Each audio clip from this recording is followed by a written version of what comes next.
அன்பிற்கும் மிகுந்த மரியாதைக்கும் உரிய எல்லாம் வல்ல அல்லாஹ்வின் நல்லடியார்களே, இந்த உலகத்தில் அல்லாஹ் ரப்புல் ஆலமீன் பெற்ற தாயின் காலடியில்தான் உயர்ந்த சொர்க்கத்தை வைத்திருக்கிறார். தந்தையின் திருப்தியில்தான் தன்னுடைய திருப்தியை வைத்திருப்பதாக அல்லாஹு தஆலா வாக்களித்திருக்கிறார். இந்த இருவருமே சொர்க்கத்தின் முகவரிகள் என்று சொன்னால் அது மிகையான வார்த்தை அல்ல.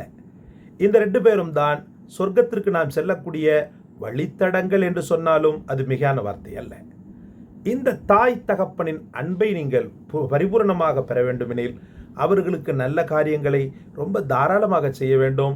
அவர்களுக்கு செலவழிப்பது, அவர்களுக்கு உணவு தருவது, அவர்களிடத்தில் சிரித்து பேசி மகிழ்வது, அவர்களுடைய விஷயத்தில் விட்டு கொடுத்து நடப்பது, அவர்கள் என்ன ஆசைப்பட்டாலும் அதை நீங்கள் குழந்தைக்கு ஆசைப்பட்டு நீங்கள் வாங்கி கொடுப்பது போல வாங்கி கொடுப்பது, இது போன்ற காரியங்கள் உங்களுடைய ஆயுளை அதிகப்படுத்தும் சகோதரர்களே. உங்களை எந்த வகையிலும் கலங்க விடாது, கவலையடைய விடாது. ஏனென்றால் அந்த மனித உறவுகளுக்கு நீங்கள் செய்கின்ற அந்த இது போன்ற சந்தோஷமான தருணங்கள் உங்களுக்கும் அல்லாஹு தஆலா அதிகப்படுத்தி தருவதற்கு காரணமாக அமையும். அந்த தாய் தகப்பனின் திருப்தியையும் அவங்களுடைய மேலான துவாவையும் பெற்றுத்தரக்கூடிய ஒரு அற்புதமான வசீஃபாவோடு உங்களிடத்தில் நான் வந்திருக்கிறேன். தினசரி 5 கால தொழுகைக்கு பிறகு உங்களை பெற்றெடுத்த மாதா பிதாவுக்காக படைத்தவனால் உங்களுக்கு கற்றுத்தரப்பட்ட இந்த துவாவை நீங்கள் ஓதி வந்தீர்களே ஆனால் அல்ஹம்துலில்லாஹ், நீங்கள் மரணமாகும் நேரத்தில் தாய் தகப்பனுக்கு கட்டுப்பட்ட ஒரு சிறந்த பிள்ளை என்ற ஒரு அற்புதமான அடையாளத்தோடு அல்லாஹ் உங்களை இந்த உலகத்தை விட்டு பிரிக்கிறார். என்ன துவா அது?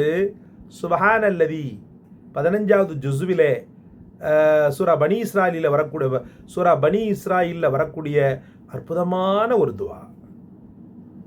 ரப்பனா ரப்பிர்ஹம் வாலிதீனா ரப்பிர்ஹம்ஹுமா கமா ரப்பயானி ஸகீரா. திரும்பவும் சொல்கிறேன். ரப்பனா ரப்பிர்ஹம் வாலிதீனா ரப்பிர்ஹம்ஹுமா கமா ரப்பயானி ஸகீரா. திரும்பவும் சொல்கிறேன். ரப்பனா ரப்பிர்ஹம் வாலிதீனா ரப்பிர்ஹம்ஹுமா கமா ரப்பயானி ஸகீரா. அர்த்தத்தை சொல்லிவிடுகிறேன். யா அல்லாஹ், நாங்கள் சின்ன வயதில் இருக்கின்ற நேரத்தில் எங்களுடைய விஷயத்தில் எங்கள் தாய் தகப்பன் எங்களுடைய விஷயத்தில் எங்களுடைய தாய் தகப்பன் கருணை காட்டியது போல நீ எங்கள் மீது கருணை காட்டுவாயாக. நாங்கள் சில நேரத்தில் அவர்களுடைய மடியிலேயே கழிவுகளை நாங்கள் வெளிப்படுத்தினோம். அதே போல நாங்கள் எவ்வளவோ தொந்தரவுகள் கொடுத்தோம். அவர்களை தூங்க விடாமல் எத்தனையோ நேரங்கள் அவர்களை போட்டு படாய்படுத்தினோம். ஆனாலும் எங்கள் மீது கொண்ட அந்த அன்பு பாசத்தின் காரணமாக அந்த துக்கங்கள், அந்த ஒரு வேதனைகளையெல்லாம் பெரிதாக நினையாமல் அவர்கள் எங்கள் மீது ரொம்ப அன்பு கொண்டிருந்தனர். எங்களை ஆரோக்கியத்தோடு அவர்கள் வளர்த்தார்கள்.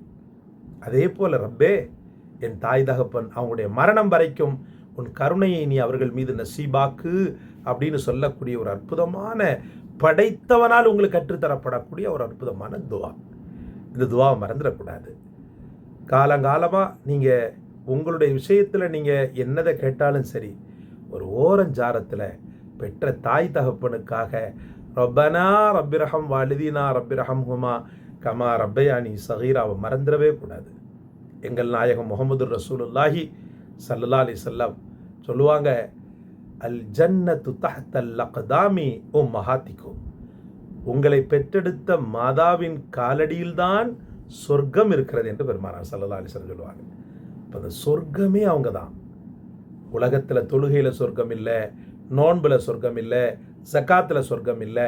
இவைகளெல்லாம் புறக்காரணிகள், இவைகளெல்லாம் காரணிகள். ஆனால் உண்மையிலேயே சொர்க்கம் என்பது உங்களை பெற்றெடுத்த மாதாவின் அழுக்கு படர்ந்த அந்த காலடியில் தான் இருக்கிறது என்பதை நீங்கள் மறக்கலாகாது.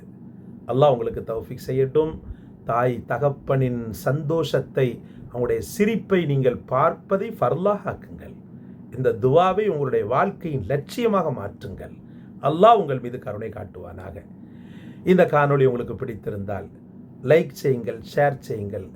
முக்கியமாக புதிதாக ஆரம்பிக்கப்பட்டிருக்கக்கூடிய இந்த சேனலை சப்ஸ்கிரைப் செய்து மற்ற மக்களுக்கும் நீங்கள் நல்ல விஷயத்தை பரப்பிக்கொண்டே இருங்கள். நீங்கள் ஒரு விஷயத்தை மற்றவர்களுக்கு பரப்பி அதை அவர்கள் அமல் செய்யும் போது அந்த சவாபின் ஒரு பங்கு உங்களுக்கும் கிடைக்கிறது என்று சொல்லப்படுகிறது. அதனால் மறந்து விடாதீர்கள். இந்த சேனலில் உள்ள எல்லா விஷயங்களையும் உங்களுக்குள்ள தலங்கள் எங்கெல்லாம் இருக்கிறதோ அத்தனை மக்களுக்கும் ஃபார்வர்ட் செய்யுங்கள். அவர்களையும் தாய் தகப்பனின் நேசர்களாக மாற்றுங்கள். இந்த காணொளி உங்களுக்கு பிடித்திருக்கும் என்று லைக். இந்த காணொளி உங்களுக்கு ஜஸாக் அல்லாஹ். அஸ்ஸலாமு அலைக்கும் வரஹ்மத்துல்லாஹ்.